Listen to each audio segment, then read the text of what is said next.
하나님의 말씀을 시작하겠습니다. 우리 저번에 창세기 14장에서 아브라함이 롯을 구한 얘기를 들었고, 롯을 구하고 모든 재물을 가지고 올 때에 두 왕이 영접을 나왔습니다.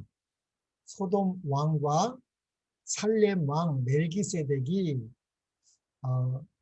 환영했죠. 예, 영접하고 환영했습니다. 그러나 아브라함의 태도는 달랐습니다. 이 소돔 왕의 아브라함의 태도나 또 살렘 왕 멜기세덱의 한 태도는 참 달랐습니다. 이 살렘 왕 멜기세덱은 이 구속사적 의미가 있는 떡과 포도주를 가지고 나와 이 아브라함을 위해서 축복을 빌었습니다. 그리고 아브라함은 그 응답으로 10분의 1을 멜기세덱에게 주었습니다. 그러나 이 소돔 왕에게는 어떻게 했어요? 내게 속한 것은 실 한 오락이나 들매끈 한 가닥도 내가 가지지 아니하라고 말했습니다. 여기도 이런 영적인 의미가 있을 것 같습니다. 이유가 있기 때문에 하나님께서 이 소돔에 대해서 반응과 또 이 살렘한 멜기세덱은 또 예수님의 대제사장 봉사를 상징하는 것입니다. 이 복음을 믿은 왕과 복음을 믿지 않은 왕에 대해서 설명하는 것 같습니다. 그래서 이제 기쁨으로 돌아왔습니다. 하나님의 역사로 큰 전쟁에서 승리하고 돌아왔지만 아브라함은 참 두렵고 떨렸던 것 같습니다. 예. 그래서 이제 그 두렵고 떨림을 알았기 때문에 창세기 15장 1절에 여호와의 말씀이 아브라함에게 임했죠. 이후에 여호와의 말씀이 이상 중에 아브라함에게 임하여 가라사대 아브라함아 두려워 말라 나는 너의 방패요 너의 지극히 큰 상급이니라 그랬습니다. 큰 상급이라고 그랬으니까 반드시 뭐 상급이 있겠죠? 그래서 하나님께서 아브라함의 이 두려운 마음을 아셨습니다. 왜냐하면 창세기 14장에서 이 롯을 구하기 위하여 이 엘람왕 그돌로아멜과 그 네 왕을 완전히 다 처참하게 살인했고 그 피냄새를 맡았기 때문에 이 아브라함은 참 평화의 사람이었기 때문에 살인을 많이 한 것 같습니다. 그리고 이들이 지금은 아니겠지만 그 왕들의 아들들이 가만히 있겠습니까? 예, 자라나서 반드시 보복할 거라고 그런 생각을 한 것 같습니다. 그리고 하나님께서는 아브라함에게 갈대아 우르에서 인도하여 내셔서 가나안 땅을 준다고 그랬습니다. 그러나 아브라함은 지금 가나안 땅을 정복한 상태도 아니고 가나안을 정복하려면 아브라함에게도 누가 있어야 돼요? 후사가 있어야 되는데 이 하나님께서 이 예언의 약속의 후사를 약속하셨지만 이 예언의 약속의 후사가 지금 있는 것도 아닙니다. 얼마나 두렵겠습니다. 예, 두려운 그 보복에 대한 두려움뿐만 아니라 아브라함에게 가장 필요한 것은 이 예언의 언약의 후사였던 것 같습니다. 그래서 하나님께서 이렇게 두려워 말라 너희 방패요 너희 지극히 큰 상급이라 했지만 아브라함은 또 이렇게 대답합니다.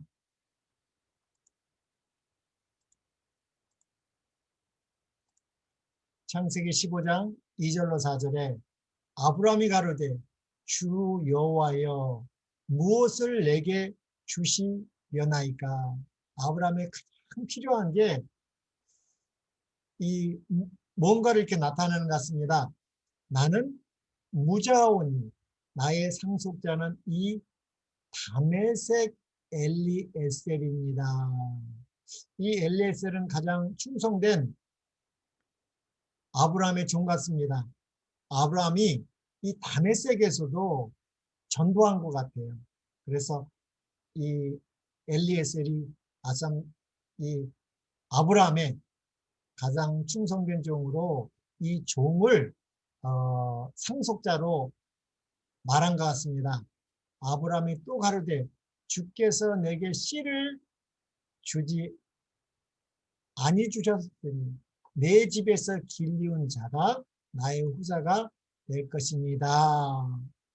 여호와의 말씀이 그에게 임하여 가라사대 그 사람은 너의 후사가 아니라 내 몸에서 날짜가 내 후사가 되리라 하시고 다시 여호와 하나님께서 약속하셨죠. 그래서 아브라함이 두렵고 떨려 있었지만 이 예언의 약속에 후사가 없었기 때문에 더 힘들었던 것 같습니다. 그래야지 하나님께서 약속하신 이 가나안 땅을 정복할 생각이 있었던 것 같고요. 그러나 하나님께서는 다시 이 예언의 약속의 후사를 약속하셨습니다. 그리고 영감의 글에는 이렇게 나와 있습니다. 그러나 그의 마음은 이제는 전처럼 의심할 수 없는 확신으로 약속을 붙잡을 수 없다는 불길한 예감에 압도되었다.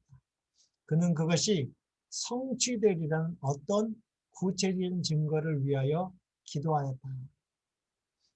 아들의 선물이 보류되고서야 어떻게 언약의 약속이 실현될 리가 있겠는가? 그는 그가 신임하는 종 엘리에셀을 양자로 삼아 그의 소유를 상속시키고자 제의하였다. 이 아브라함의 마음이 이랬었던 것 같습니다. 이 아브라함은 아담으로부터 에녹, 노아, 셈으로부터 이 예언의 약속의 후사를 믿었습니다. 그리고 이 아브라함을 통해서 자기가 친히 이 상속자 아들을 낳는다고 그랬는데 가장 아브라함에게 필요한 것은 이 약속의 자녀였던 것 같습니다. 그래서 하나님께서는 창세기 15장 7절에 그를 이끌고 밖으로 나가 가라사대 하늘을 우러러 무뼈를 셀 수 있나 보라. 또 그에게 이르시되 내 자손이 이와 같으리라. 아브라함이 여호와를 믿으니 여호와께서 이를 그의 의로 여기시고 또 그에게 이르시되 나는 이 땅을 내게 주어 업을 삼게 하려고 너를 갈대아 우르에서 이곳 이끌어낸 여호와로라. 근데 갈대아 우르는 바벨론 아닙니까? 이 바벨론에서 이끌어내셨다고 하셨습니다. 이것이 곧 결국은 창세기 3장 15절에 은혜의 언약이 예수님의 십자가의 복음을 통해서 성취될 때 그것이 새 언약이었습니다. 아브라함은 그 언약을 믿었고 첫째는 여기 보면 하늘을 우러러 무뼈를 셀 수 있나 보라. 또 그에게 이르시되 네 자손이 이와 같이라는 것은 이것은 창조의 하나님을 믿었다는 것입니다. 창조의 하나님. 그리고 이제 창세기 16장부터 아브라함의 실소가 나오고 창세기 22장에 가서는 아브라함이 시험을 받죠. 이삭을 번제로 드리라는 시험을 받습니다. 그래서 이 아브라함이 고난 가운데서 이삭을 번제로 드릴 때 하나님께서 그의 믿음을 확인하시고 족하다. 그리고 어린 양을 준비해 주셨잖아요. 그리고 또 새 언약을 믿었습니다. 그래서 이 아브라함은 창조와 부활을 믿었습니다. 성경에는 이 창세기 15장에서 22장까지를 우리 사도 바울은 로마서에서 이 아브라함에 대해서 말하고 있습니다. 아브라함이 믿은 바 하나님은 어떤 하나님이었는가? 이 로마서 4장이 아브라함에 대한 믿음인데 특히 4장 16절에서 17절에 보니까 그러므로 후사가 되는 이것이 후사, 이 예언의 약속의 후사죠.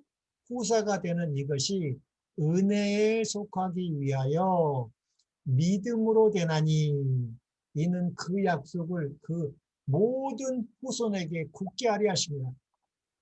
율법에 속한 자에게뿐 아니라 아브라함의 믿음에 속한 자에게도니 아브라함은 하나님 앞에서 우리 모든 사람의 조상이라 기록된 바, 예, 창세기에 기록된 바 내가 너를 많은 민족의 조상으로 세웠다 하신 것 같으니 그의 믿은 바 하나님은 죽은 자를 살리시며 죽은 자를 살리는 게 뭐예요?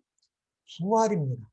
예, 이삭을 번제로 드리면 아브라함은 하나님께서 이 예언의 약속의 후사를 주신 것도 하나님이시지만 하나님께서 그것을 이루실 것을 뭐예요?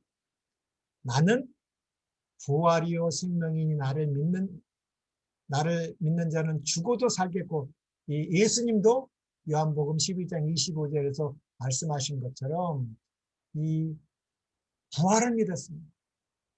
그리고 또 한 가지는 없는 것을 있는 것 같이 부르시나니 없는 것을 있는 것 같이 부른다는 말을 한자로 무에서 유를 창조하는 것이죠.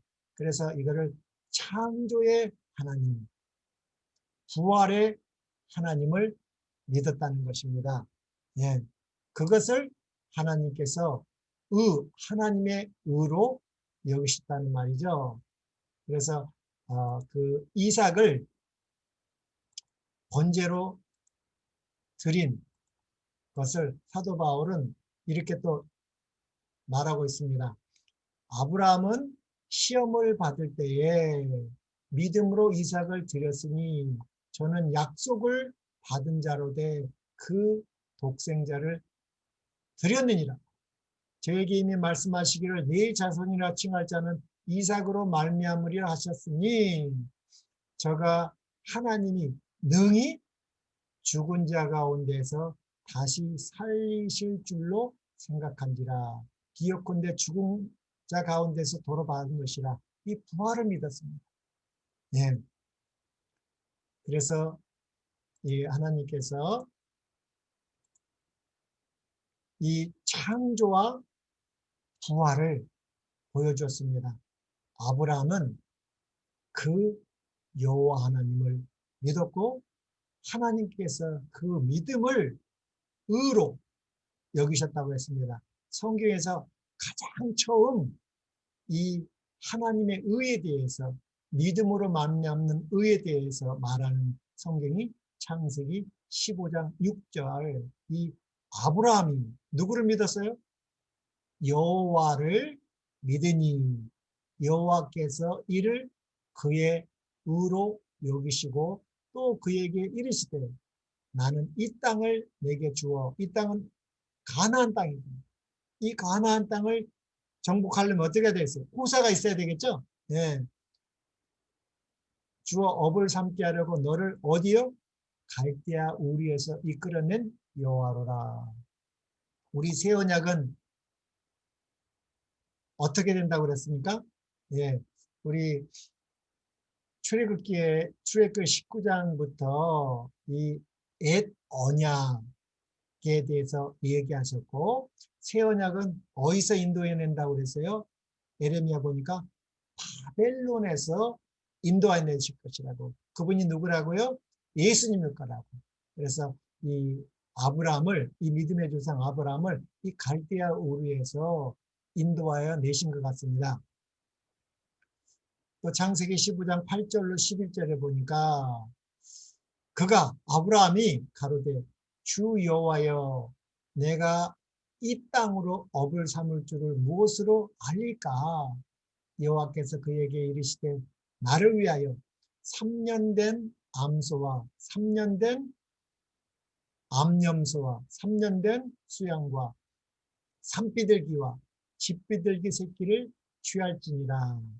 아브라함이 그 모든 것을 취하여 그 중간을 쪼개고 그 쪼갠 것을 마주 대하여 놓고 그 새는 쪼개지 아니하였으며 솔개가 그 사체 위에 내릴 때에는 아브라함이 쫓았더라. 그래서 하나님께서 아브라함의 소원도 들어준 것 같습니다. 그 약속을 보여달라고 하니까 하나님께서 그 당시에 행해지던 사람과 사람이 행해지던 것을 가지고 아브라함에게도 다시 이렇게 언약을 줍니다. 이 3년 된 암소, 3년 된 암염소, 3년 된 수양은 이렇게 갖다 놓고 이렇게 반을 쪼갰습니다. 반을 쪼개고 그 사이를 두 언약자는 지나가야 되는 것입니다. 예. 그런데 이제 여기 보니까 새는 쪼개지 아니하였으며라는 말이 나오죠. 예, 성경에는 뭐 다른 그런 말이 없습니다. 그리고 아브라함이 이제 깊이 잠들고 애굽에 이스라엘 백성이 내려가서 400년, 4대 400년 동안 애굽에 종살이할 걸 보여줍니다. 예, 그것은 예수님의 구속사적 의미인 우리가 어떻게 애굽에서 구원받는 것을 아브라함이 친히 계시해 주는 것입니다. 그래서 이 아브라함은 이 언약을 믿었고 그것에 순종하기 위하여 이 제물 사이를 먼저 지나갔습니다.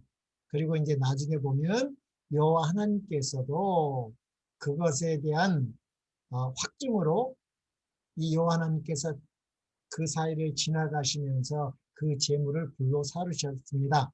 예. 그런데 여기 신기한 것은 새는 쪼개지 아니했다고 했습니다.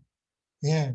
그래서 이게 또 구속사적 의미로는 아담이 그 조그만 선악을 알게 하는 나무를 먹음으로 어떻게 됐어요? 아담의 모든 후손들이 이 죄악의 세상인 애굽에 종살이하고 있을 때 누가요? 하나님의 아들 우리 예수 그리스도께서 우리를 구원하시기 위하여 말씀의 육신이 되어 오신 것처럼 그런 구속사적 의미를 나타내지 않는지를 생각하게 합니다. 아브라함은 이 큰 것들은 다 순종했지만 새는 쪼개지 않았습니다. 그래서 그 조그만 거를 쪼개지 않았는데 그것이 아마 하자가 되지 않을까.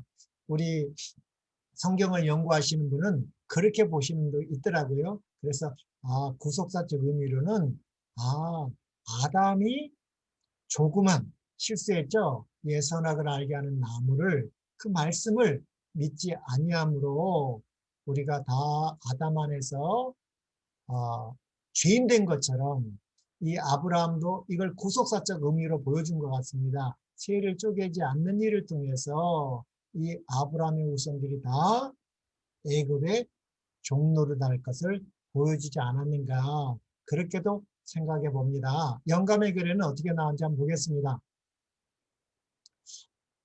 아직도 부조는 자신의 믿음을 확증해 주며 그들에 대한 하나님의 은혜로운 목적이 성취되리라는 사실을 후세들에게 증거해 줄 눈에 보이는 어떤 표징을 간구하였다.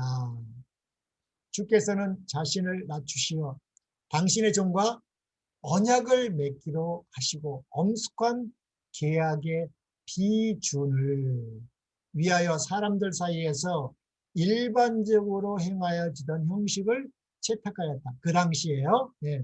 하나님의 지시대로 아브라함은 각각 3년 된 암소와 암염소와 순양을 희생으로 드리고 그것들을 쪼개어 그 조각들을 조금씩 떼어놓았다. 이것에 더하여 산비둘기 하나와 집비둘기 새끼 하나를 드렸는데 그것들은 쪼개지 아니하였다. 이 일을 한 후에 그는 영구적 순종을 하나님께 엄숙히 맹세하면서 그 재물 사이를 경건하게 지나갔습니다. 이 언약을 세웠으니까 그 당시에도 그 언약을 안 지키면 어떻게 돼요? 그 짐승들처럼 반이 쪼개지는 거거든요. 하나님께 충성하겠다는 맹세로 그 쪼갠 짐승으로 이 아브라함도 그 재물 사이로 경건하게 지나갔습니다. 조심스럽고 끈기 있게 그는 해가 질 때까지 짐승들의 죽음 곁에 머물러서 맹금들이 그것을 더럽히거나 뜯어먹지 못하게 하였다. 그래서 저는 이제 이 고속사책 의미로 이 조그만 산비둘기 하나와 집비둘기는 쪼개지 아니하므로 하자가 생긴 거라고 봅니다. 그 하자가 생겼기 때문에 사단은 고속거리로 누가요? 이 솔개가 그 사체 위에 내릴 때에 아브라함이 쫓았더라. 그런 말씀이 나오지 않았습니까? 예. 그리고 나서 하나님께서 이제 아브라함의 후손들이 갈 때 애굽에 종놀이하는 것을 보여주고 어떻게 다시 예수 그리스도를 통해서 출애굽하는 그 구속의 복음을 완전하게 설명해 주신 것 같습니다. 예. 그리고 창세기 15장 12절로 17절에 해질 때에 아브라함이 깊이 잠든 중에 캄캄함이 임함으로 심히 두려워하더니 여호와께서 아브라함에게 이르시되 너는 정령이 알라 내 자손이 이방에게 객이 되어 그들을 섬기겠고 그들은 400년 동안 내 자손을 괴롭게 하리니 그 섬기는 나라를 내가 징치할지니 그 후에 내 자손이 큰 재물을 이끌고 나오리라. 너는 장수하다가 평안히 조상에게로 돌아가 장사될 것이요. 내 자손은 4대 만에 예, 4대 만에 이 땅으로 돌아오리니 이는 아모리 족속의 죄악이 아직 관영치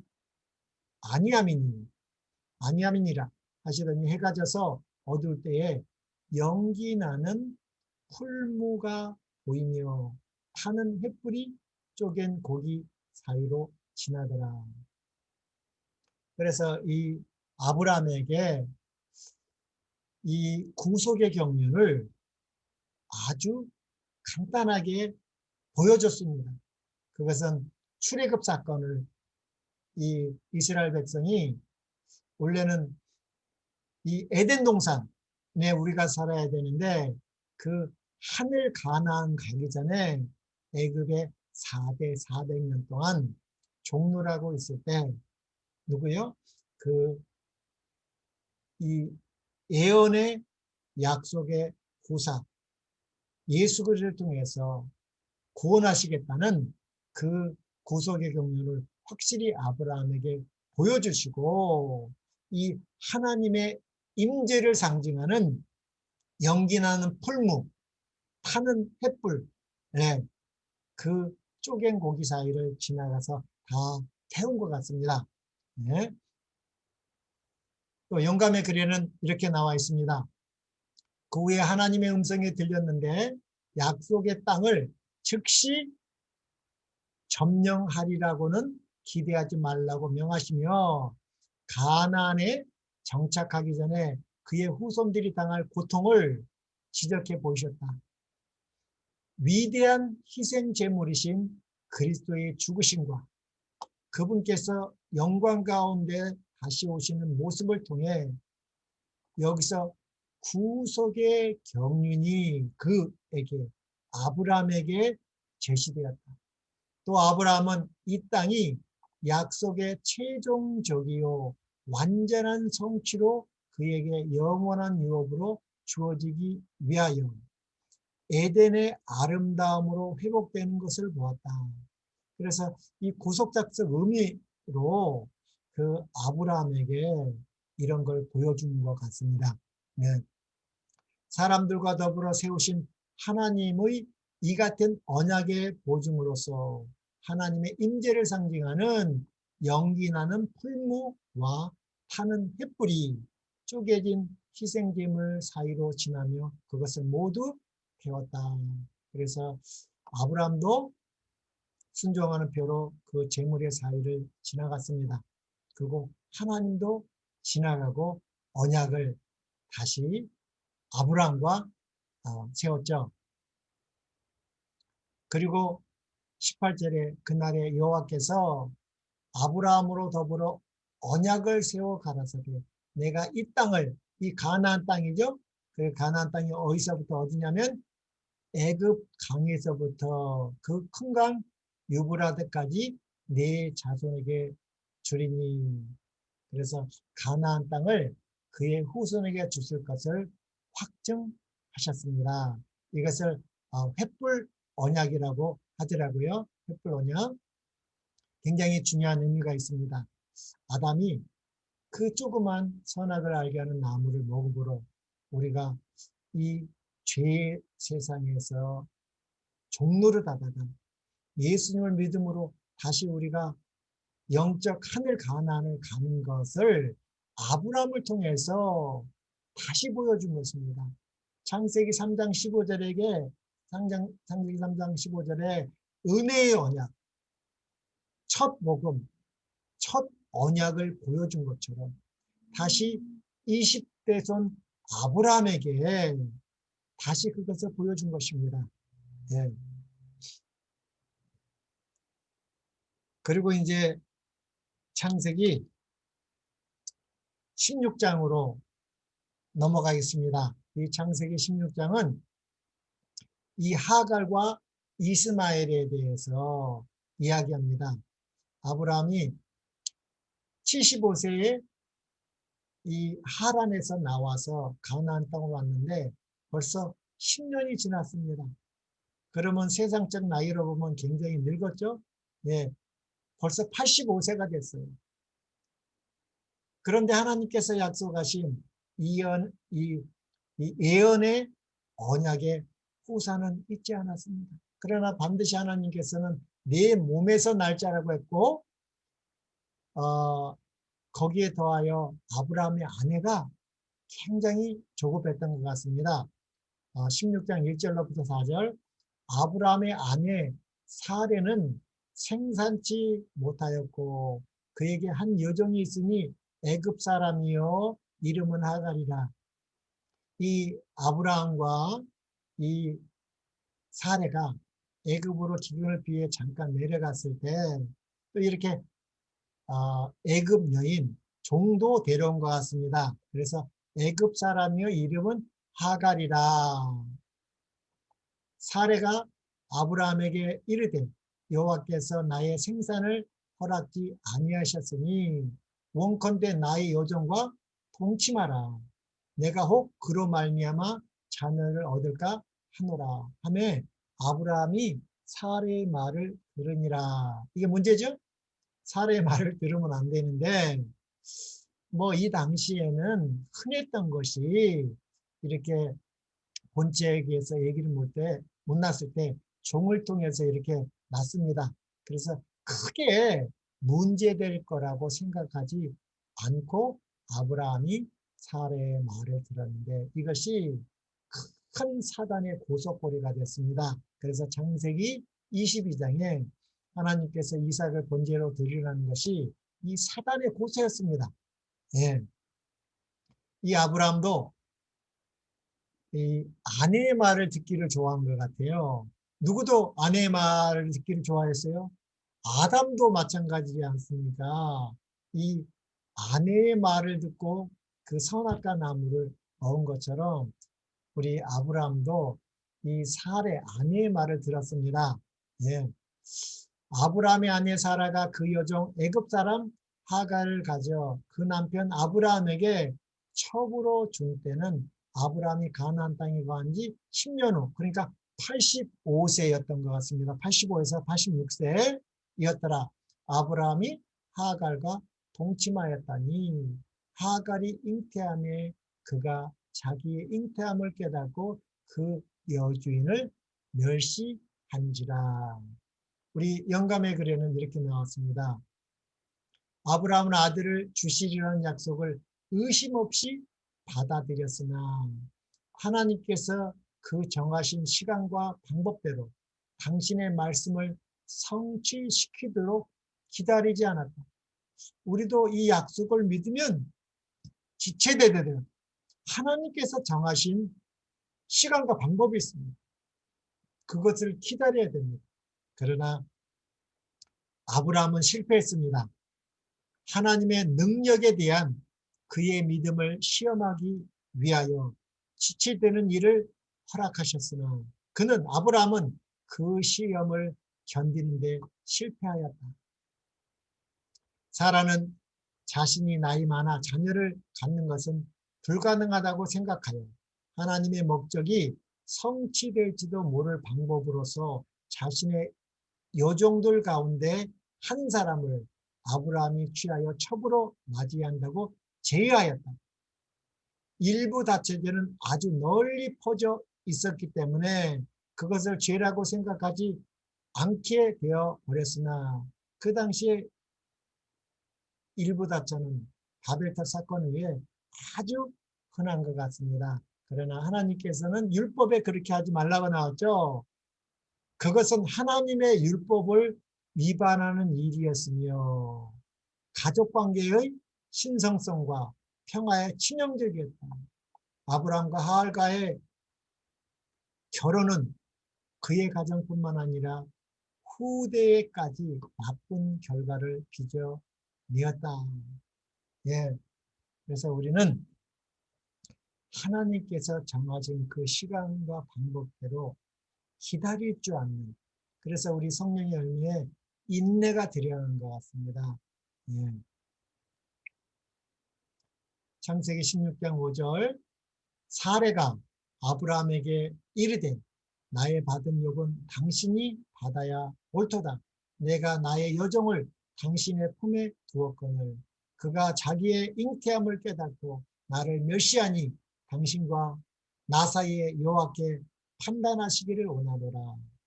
아브라함이 사라에게 이르되 그대의 여종은 그대의 수중에 있으니 그대의 눈에 좋은 대로 그에게 행하라 하매 사레가 하갈을 학대하였더니 하갈이 사레의 앞에서 도망하였더라. 이 하갈이 또 임신했으니 이제 그 이스마엘이 이 장자가 되겠죠. 그것을 믿고 굉장히 교만해졌던 것 같습니다. 얼마나 교만해졌는지 우리 영감의 글에 한번 보겠습니다. 하갈은 아브라함의 아내라는 새로운 지위를 얻은 영광에 우쭐하게 되고 그의 후손으로 이루어질 큰 민족의 어미가 되리라는 것을 믿고 교만해져서 자신의 여주인을 멸시하였다. 여주인, 서로의 질투는 한때 행복했던 가정의 평화를 어지럽게 했다. 양쪽의 불평을 듣게 된 아브라함은 조화를 회복하려고 노력하였으나 헛수고였다. 하갈과 결혼한 것은 사라의 열렬한 간청에 의한 것이었으나 사라는 이제 잘못한 사람은 아브라함인 것처럼 그를 나무렸다. 사라는 그의 경쟁자를 쫓아내기를 바랐으나 아브라함은 이 일을 허락하기를 거절했다. 왜냐하면 하갈은 그가 열망한 대로 약속의 아들인 자신의 아들이 어미가 되어야 하였기 때문이었다. 그러나 그 여자는 사라의 종이었으므로 아브라함은 그 여자를 사라의 수하에 두었다. 하갈의 거만한 정신은 자신의 무리한 태도가 초래한 호된 비난을 참으려고 하지 않았다. 그래서 아브라함도 이렇게 그 이스마엘을 약속의 후손으로 하려고 했지만 하나님께서 다시 인정하지 않았죠. 그래서 하나님의 말씀을 듣고 결국은 내보내는 것이죠. 그래서 이제 하갈이 쫓겨납니다. 예.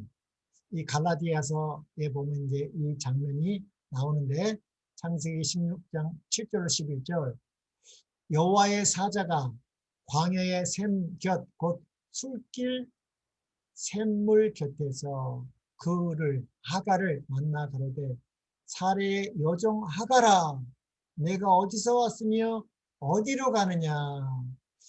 이 하갈을 내쫓았지만 여호와의 사자가 예수님 같습니다. 예수님이 나타나셔서 이 하갈을 또 이렇게 보호하시는 장면입니다. 그리고 이 하갈의 신분에 대해서 말하고 있는 것 같습니다. 그냥 하갈아 한 것이 아니라 살의 여종 하갈아. 그러면서 이 깨닫게 하려고 노력하시는 것 같아요. 내가 어디서 왔으며 어디로 가느냐. 그가 가로되 나는 나의 여주인 사례를 피하여 도망하나이다. 여호와의 사자가 그에게 이르되 내 여주인에게로 돌아가서 그의 수하에 복종하라. 여호와의 사자가 또 그에게 이르되 내가 내 자손으로 크게 번성하여 그 수가 많아 셀 수 없게 하리라. 여호와의 사자가 또 그에게 이르되 내가 잉태하였은즉 아들을 낳으리니 그 이름을 이스마엘이라 하라. 이는 여호와께서 내 고통을 들으셨습니다. 그래서 이 하갈은 다시 돌아갑니다. 그래서 결국은 이스마엘을 낳는데 그 아브라함을 통해서 주신 그 새 언약을 순종하지 않은 것 같아요. 예, 그래서 이 갈라디아서에 보면 이 새 언약과 이 옛 언약을 비유를 통해 가지고 우리에게 말씀하실 때 하갈은 종이고 이 사례는 믿음의 종이라고 했습니다. 그래서 결과는 모르겠지만 하갈이 처음에는 순종아이들에게 들어갔지만 이 영원한 복음을 믿고 순종했는지는 모르겠습니다. 아마도 안 했을 수가 있고 그래서 이 이스마엘 후손과 이스라엘의 자손이 지금까지도 싸우고 있는 것 같습니다. 영감의 글에는 이렇게 나와 있습니다. 하갈이 광야로 가서 친구 없이 외롭게 한 샘물 곁에서 쉴 때에 주의 천사가 인간의 모습으로 그에게 나타났다. 그는 그 여자의 지위와 의무를 상기시켜 주기 위하여 지위와 의무를 상기시켜 주기 위하여 사라의 여종 하갈이라고 말하면서 그 여자에게 내 여주인에게로 돌아가서 그 수하에 복종하라고 명령하였다. 그러나 책망에는 위로의 말이 섞여 있었다. 여호와께서 내 고통을 들으셨습니다. 내가 내 자손으로 크게 번성하여 그 수가 많아 셀 수 없게 하리라. 그분의 자비하심을 영원히 생각나게 해줄 사람으로서 그 여자는 자신의 아이를 이스마엘 곧 하나님이 들으심이라고 부르라는 명령을 받았다. 그래서 이 하갈도 똑같이 이 하나님을 만난 것 같습니다. 근데 하나님을 만나서 어떻게 돼요? 이 새 언약을 믿고 순종해서 이스마엘을 잘 길렀어야 될 것 같은데 결국은 실패한 것 같습니다. 우리 가인도 여호와의 음성을 들었죠. 그러나 여호와를 떠나 롯 땅에 거한 것처럼 이 하갈도 그런 것 같습니다. 창세기 16장 15절로 16절 하갈이 아브라함의 아들을 낳음에 아브라함이 하갈이 낳은 그 아들을 이름하여 이스마엘이라 하였더라. 하갈이 아브라함에게 이스마엘을 낳을 때 아브라함이 86세였더라. 이제 창세기 17장에는 이 할례의 언약을 아브라함이 99세 될 때에 하나님께서 다시 나타나십니다. 또 이 할례 언약을 하시면서 다시 이 예언의 약속의 후사를 약속하는 장면이 나옵니다. 아브라함이 99세 때에 여호와께서 아브라함에게 나타나사 그에게 이르시되 나는 전능한 하나님이라. 너는 내 앞에서 행하여 완전하라. 내가 내 언약을 나와 너 사이에 세워 너로 심히 번성케 하리라 하시니 아브라함이 엎드린데 하나님이 또 그에게 일러 가라사대 내가 너와 네 언약을 세우니 너는 열국의 아비가 되리라. 지금 자식이 하나도 없는데 열국의 아비가 되리라 약속하셨습니다. 이제부로는 내 이름을 아브라함이라 하지 아니하고 아브라함이라 하리니 이는 내가 너로 열국의 아비가 되리라 다시 약속하셨습니다. 그래서 이때 이제 이름이 바뀝니다. 네, 아브라함으로 하나님께서 이렇게 바꿔주시죠. 또 11절에 16절 너희 중 남자는 다 할례를 받으라. 이것이 나와 너희와 너희 후손 사이에 지킬 내 언약입니다. 너희는 양피를 베어라. 이것이 나와 너희 사이에 언약의 표징입니다. 대대로 남자는 집에서 난 자나 혹 너희 자손이 아니요 이방 사람에게서 돈으로 산 자를 물어나고 난지 8일 만에 할례를 받을 것이라. 하나님이 또 아브라함에게 이르시되 내 아내 사레는 이름을 사레라 하지 말고 그 이름을 사레라 하라. 이 사라라죠. 이 사라는 여주인이라는 뜻입니다. 여주인. 내가 그에게 복을 주어 그로 내게 아들을 낳아 주게 하며 내가 그에게 복을 주어 그로 열국의 어미가 되게 하리니 민족의 열왕이 그에게서 나리라. 이 사레에서 또 사라로 또 이름을 바꿔주십니다.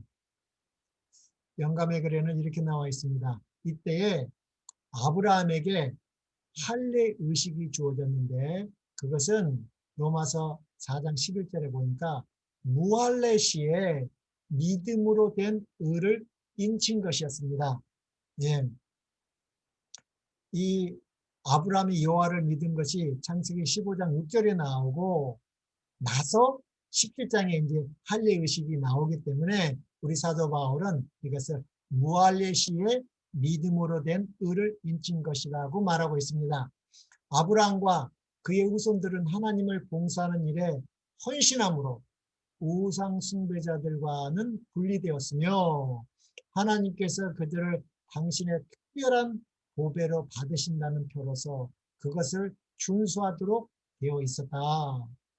이 의식을 행함으로 그들은 이 할례 의식을 행함으로 그들은 그들의 편에서 아브라함과 세우신 언약의 조건들을 성취할 것을 서약하였다. 이 할례 의식을 할 때마다 이 언약을 깨닫고 한다는 것 같습니다. 그들은 이방인과 통혼하지 말 것이었다. 왜냐하면 그렇게 함으로써 그들은 하나님과 그분의 거룩한 율법에 대한 존경심을 잃어버리게 되고 다른 나라들의 죄된 행습에 가담할 유혹을 받게 되며 우상 숭배에 빠지게 될 것이기 때문에 하나님께서 이렇게 하나님께 봉사하는 헌신을 약속하는 이 할례 의식을 주신 것 같습니다. 그래서 이 할례 의식 안에도 뭐가 들어갔어요? 이 구속의 경륜의 복음이 들어가 있는 것입니다. 창세기 17장 17절 20절에 보니까 아브라함이 엎드려 웃으며 신중에 이르되 100세 된 사람이 어찌 자식을 낳을까? 사라는 90세니 어찌 생산하리요 하고 아브라함이 이에 하나님께 구하되 이스마엘이나 하나님 앞에 살기를 원하나이다. 이것이 이제 로마서 4장에도 나오긴 나오는데 참 인간의 한계를 벌써 100세가 다 됐습니다. 아내는 90이 다 됐습니다. 이 고통을 하나님께 말하지만 하나님께서 이것도 들어주시는 것 같습니다. 하나님이 가라사대 아니라 내 아내 사라가 정녕 내게 아들을 낳으리니 너는 그 이름을 이삭이라 하라. 내가 그와 내 언약을 세우리니 이 이삭과 세우겠다 이거죠. 다시 그 새 언약을 또 아브라함뿐만 아니라 이삭에게 세웠다는 말이죠. 그의 후손에게 영원한 언약이 되리라. 이스마엘에게 이르라는 내가 내 말을 들었나니 내가 그에게 복을 주어 생육이 중다하여 그로 크게 번성하게 할지라. 그가 12방백을 낳으리니 내가 그로 큰 나라가 되게 하려니와. 아브라함이 육신의 연약함을 가지고 자기에게는 이 이스마엘을 하나님의 살기로 부탁드렸지만 하나님께서 그것도 허락해 주신 것 같습니다.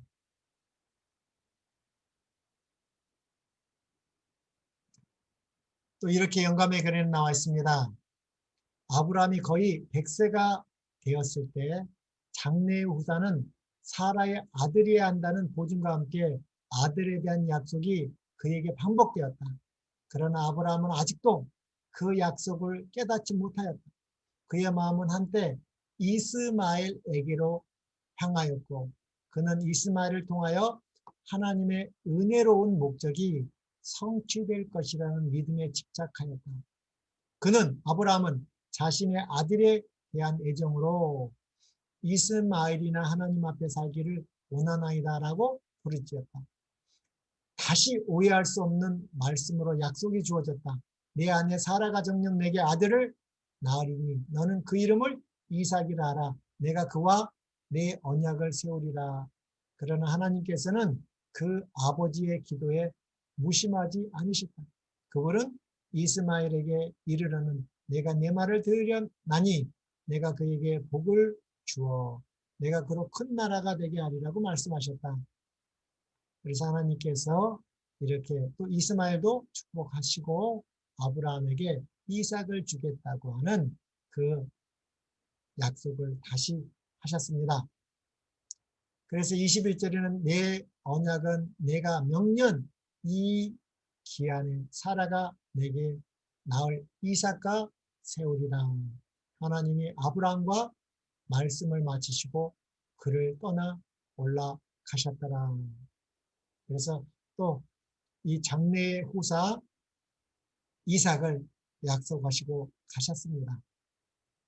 그리고 이제 창세기 17장 23절로 27절에 하나님은 이 아브라함은 그것을 믿고 순종해서 행했습니다.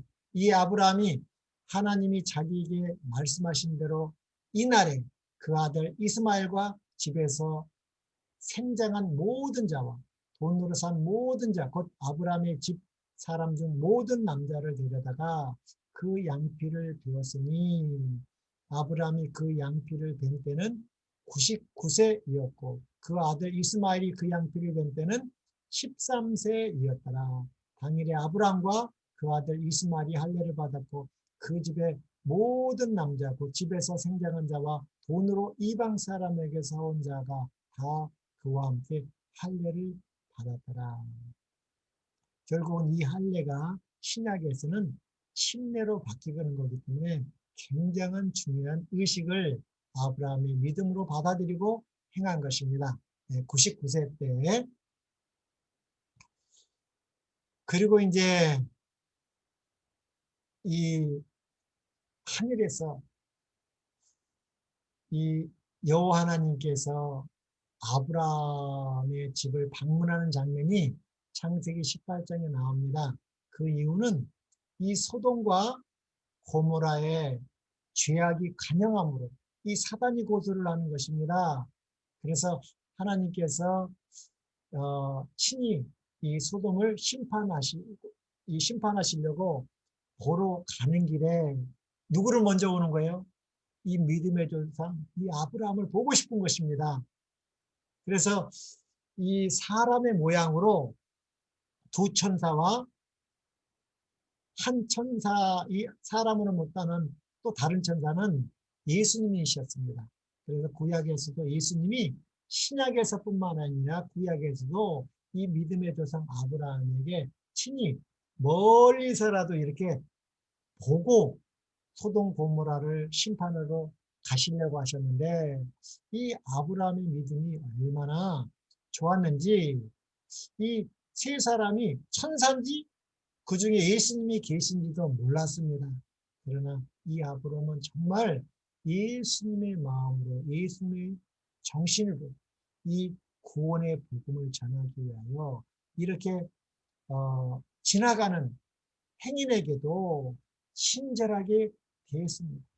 그래서 결국은 아브라함이 이 천사를 방문하는 축복을 받죠. 여호와께서, 여기 분명히 여호와께서라고 나왔습니다. 여호와께서 마물의 상수리 숲을 근처에서 아브라함에게 나타나시니라. 그래서 이 아브라함은 이 숲을에 살았던 것 같습니다. 예. 오정쯤에 그가 장막문에 앉아 장막문에 앉아가 눈을 들어본즉 사람 셋이 맞은편에 섰는지라. 이 여호와라고 했는데 모양은 이 사람 셋이라고 나왔습니다. 아브라함의 눈에는 사람 셋으로 보였죠. 그가 그들을 보자 곧 장막문에서 달려나가 영접하며 몸을 땅에 굽혀 가로되 내 주여 내가 주께 은혜를 입었사오면 원컨대 종을 떠나 지나가지 마옵시고 물을 조금 가져오게 하사 당신들의 발을 씻기시고 나무 아래서 쉬소서. 내가 떡을 조금 가져오리니 당신들의 마음을 쾌활케 하신 후에 지나가서도 당신들이 종에게 오셨습니다. 그들이 가로되 내 말대로 그리하라. 이 아브라함은 지금 가나안 땅에서 참 좀 지혜가 있는 족장입니다. 종들도 많고 그 곁에 있는 살렘 왕이나 소돔 왕이나 왕들도 이 존경하는 아브라함인데 아브라함이 이 종들을 시켜서 할 수도 있는데 아브라함은 이 구원의 복음 사업을 친히 행했습니다. 이 사람들을 데리고 들어와서 친히 물도 마시게 하고 발도 씻기게 하고 참 예수님의 마음, 예수님의 친절이 들어가 있는 것 같습니다. 이런 사람에게 하나님께서 숨기시겠습니까?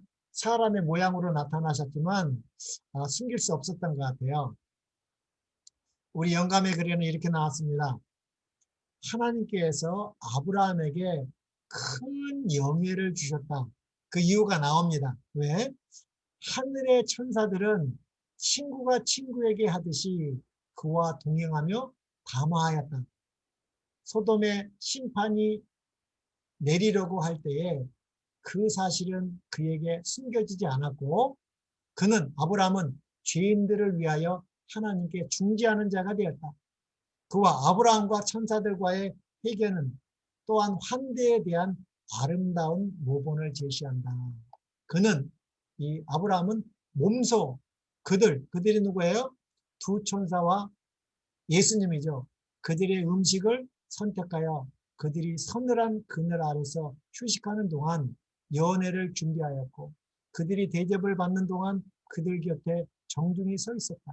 하나님께서는 이 정중한 행동을 당신의 말씀 가운데 기록할 만큼 중요하게 여기셨다. 그래서 모세를 통해서 이것을 일부러 기록하게 하셨습니다.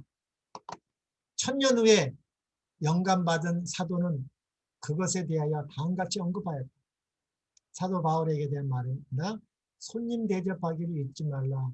이로써 부지 중에 천사들을 대접한 이들이 있었습니다. 아브라함도 누구를 영접했어요?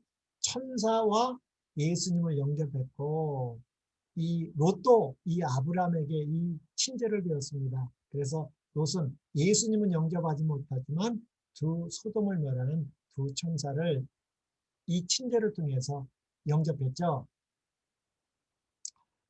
아브라함은 그의 손님들에게서 피곤한 새 행인들만 보았다. 아브라함은 전혀 이 사람으로 본 것입니다. 예, 피곤한 행위로 봤어요. 또 여행하니까 얼마니 이 옷도 이 먼지도 많이 묻고 그랬겠습니까? 예, 그 가운데는 그가 경배해야 할 죄 없는 한 분이 계셨다는 사실을 거의 생각하지 못했다. 한 분이 누구예요? 예, 우리가 봐도 죽지 않는 예수님이죠. 그러나 이제 하늘에서 온 사자들의 참 성격이 드러났다.